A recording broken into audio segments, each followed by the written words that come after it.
मोहम्मद ज़ुबैर साहब किंग्सटाउन के वाले से पूछ रहे हैं जी, किंग्सटाउन सेक्टर बी एलडीए से अप्रूव भी है पूरी लैंड या नहीं? वो लिखा नहीं उन्होंने, लेकिन मकसद उनका यही है।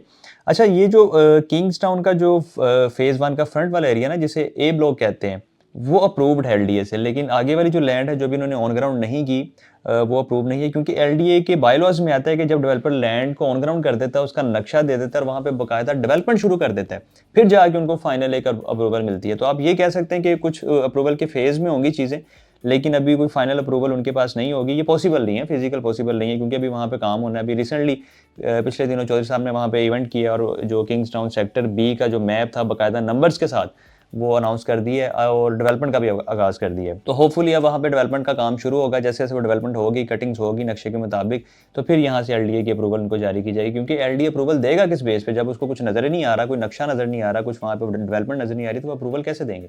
तो वहाँ पे जब डेवलपमेंट होगी, जो कि शुरू हो चुकी है बकौल चौधरी साहब की और जो उन्होंने इवेंट किया है, तो वहाँ पे जब एक नक्शा नज़र आएगा, प्रॉपर एक कटिंग्स होंगी प्लॉट्स की, जहाँ पे पार्क डेडिकेट किए हैं, वो आएगा, मस्जिद की जगह दी है, पब्लिक बिल्डिंग होती है, सारी चीज़ें जब उन्होंने एक नक्शे के मुताबिक शो कर देंगे, तो फिर इंशाल्लाह जो फाइनल फेज़ की अप्रूवल होती है, उनको मिल जाएगी।